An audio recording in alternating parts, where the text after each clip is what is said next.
Elon Musk has been going absolutely crazy on X the past 48 hours. The content he's been posting has been pro-Tommy Robinson, pro-Reform UK, anti-Labour, anti-Keir Starmer, and highlighting any and everything to do with the grooming gang scandal happening in the UK. In this video, we're going to have a look at some of those tweets, some of the videos, and of course, I'm going to give you my own analysis and unbiased reaction to what's going down. Let's get into it. For those of you that don't know, my name is TJ. I am mixed Nigerian and British. Grew up mostly in the UK, educated in the UK, and 2 years ago, I decided to pick up sticks and move to Africa with my partner, Medina. Currently living in Uganda, I am witness to all the things happening back in the UK. And so I started documenting my journey and what I've been noticing from my perspective as a Brit outside of the UK on this channel. Of recent, I've made a couple of videos about Tommy Robinson. I had a preconceived idea of who he was until I started researching and seeing what he was talking about. I want to know if the things that he's highlighting, particularly around these grooming gangs, is true, then a light needs to be shone on that. Sadly, what I see from mainstream media is they're much more interested in vilifying him rather than actually looking at the things that he's raising. And my goal on this channel is to put my feelings aside and talk about what is right and what is wrong, what is true and what is false. And I'm willing to correct myself or be corrected if something that I say is incorrect. Now, with that being said, let's look at what Elon Musk has been tweeting. Elon Musk reposted Peter Sweden. This is what happened in Britain. Young girls were R-word again and again by grooming gangs. Media and authorities covered it up. When people complained about it, they were called racist and were cancelled. Britain failed to protect children. So at point number 3, where he says, when people complained about this, they were called racist, he would be referring to someone like Tommy Robinson. They let hundreds and thousands of young Brits girls get R-worded for years and called anyone raising the alarm about them racist. Prison for life is too good for what these people deserve. Elon Musk commented, true. Again, reference to they called anyone raising the alarm about this racist, Tommy Robinson. Here's another retweet. Mario Northall, a Labour-backed experiment that has changed and failed Britain. Labour's deliberate policy on opening the UK to mass immigration added over 3 million people to the population, while nearly 1 million British citizens left, citing a country they no longer, and it probably says recognise if you expand it out. And then there's images here of various places in the UK full of, what looks like mass immigrants. Elon Musk reposted Wesley Yang. The power of Musk's remarks on Twitter do not derive from his wealth or his ownership of the platform. They derive from the cathartic power of the truth about the monstrous scandal that encompasses the whole of British society that has been buried beneath a decade of lies. BBC also ran a fawning documentary about Syrian refugee after he was cleared of child R-word. It then turned out he was part of an R-word gang and was later convicted of R-wording another child. The BBC ran no follow-up coverage. So this is, at the top, Elon Musk reposted. We've now got Mario Northall again posting UK's Conservative Party leader demands national inquiry into R-word gang scandal. Kemi Badenoch, leader of the Conservative Party and leader of the opposition, is calling for a full public inquiry into the UK R-word gangs. Right? Elon Musk put good. And here we go, a direct tweet of Tommy Robinson. Admin post. Over 6 years ago now, Lord Peterson questioned the Conservatives over the upward of 250,000 British children gang R-worded by predominantly Pakistani men across every major city of the UK this century alone. Murmurs and snarls from the others in the house ring out. Let's listen to that. Let's watch that video. But accept that if we extrapolate nationally, the Jay report on Rotherham and other reports on Telford and Oxford, there appear to have been upwards of 250,000 young white girls raped in this century, very largely by Muslim men. And given these girls are usually raped several times a day for years, so, my lords, what is the government's answer to the Chief Constable of Northumbria, who has just said that there is every likelihood that these grooming gangs are operating in every one of our major cities. So, my lords, what is the government doing to prosecute those in authority who turned a blind eye to all this because they were afraid of being Islamophobic and so on? And what is it doing to compensate and help these victims mentally? My Lords, I really refute the fact that the government is turning a blind eye to those in authority. Sorry, that those in authority are turning a blind eye to this. Noble Lords from across the House have outlined the various child sexual abuse perpetrations in various parts of the country. And, my Lords, one thing we can say above all else is what these people target is vulnerability. It's not specific to race, creed or colour, it's vulnerability. The thing about this statement is that, yes, they do target vulnerability. Of course they do. But they don't do a comprehensive collection of the stats on the demographics of these perpetrators. As people are starting to think that that is by design. Ayaan Hirsi Ali is someone that called this out in the Dutch government when she was there, that they do not collect proper stats around who's committing this type of crime, so that they never have to confront the idea that it might be one group or another.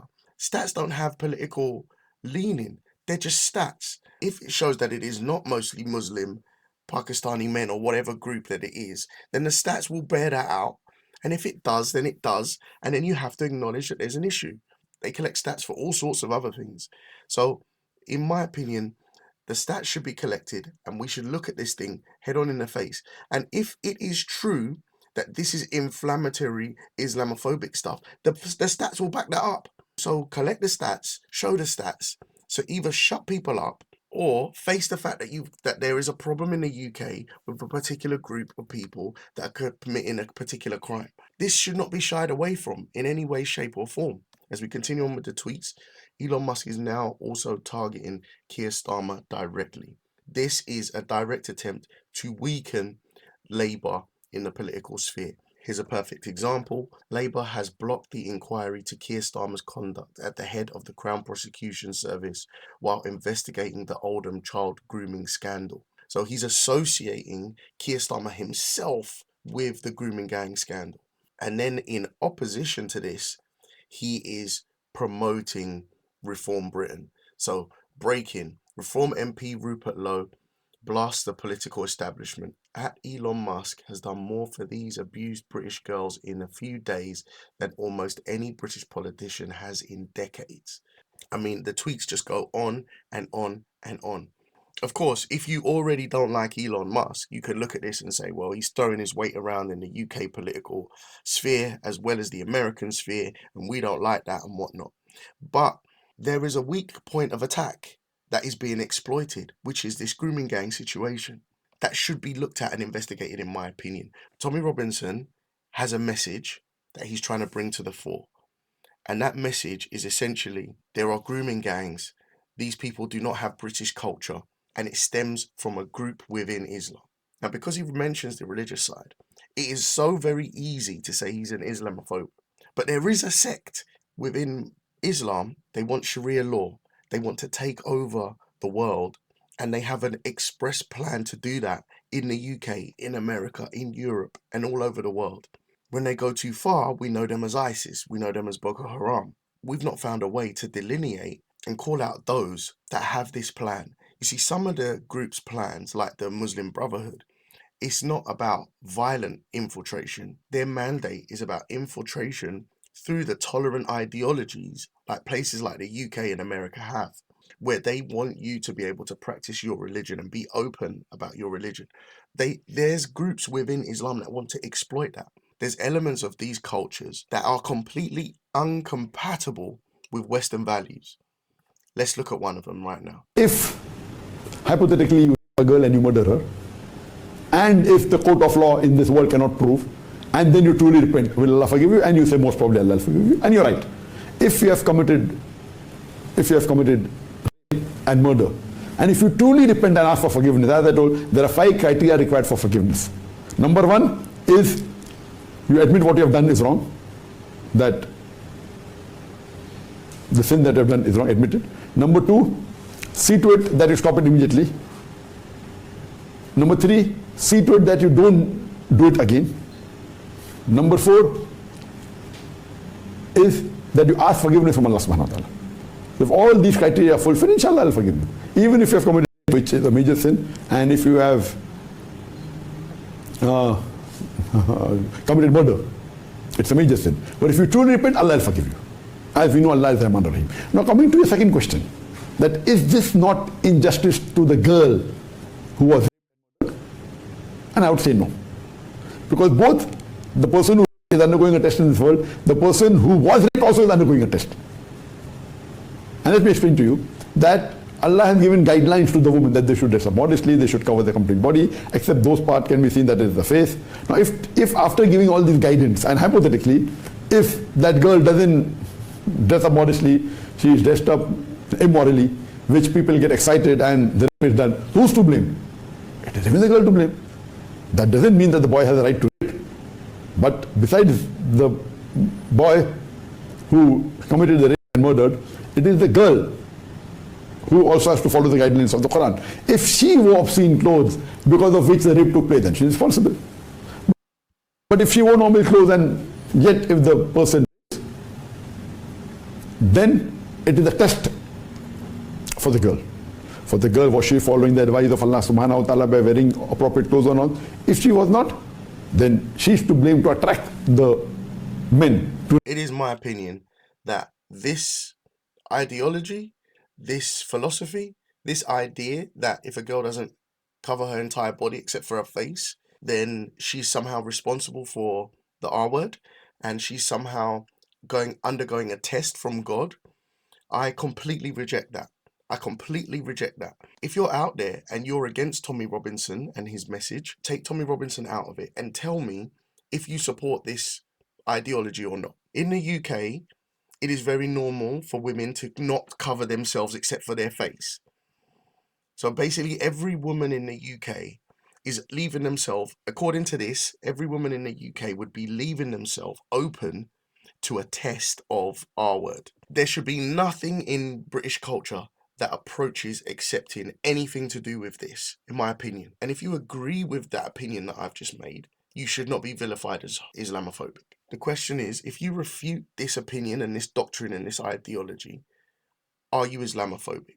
I don't think this particular belief system around R-wording women should be permitted or exist within the UK. I'm here to respect your laws and your religions and worship any God that you like. I have no objection with you being a Muslim or a Scientologist or whoever you are, whatever you want to believe. But the moment that infringes, particularly around the sexual conduct of its citizens, we have to be able to draw a line. Now, if the mainstream media and the political system continue to vilify anyone that comes in opposition to this stuff, they will lose the country. And they are losing the country. Because you're not doing reporting in good faith and you're not calling a spade a spade. Thank you so much for watching. I'll catch you in the next one.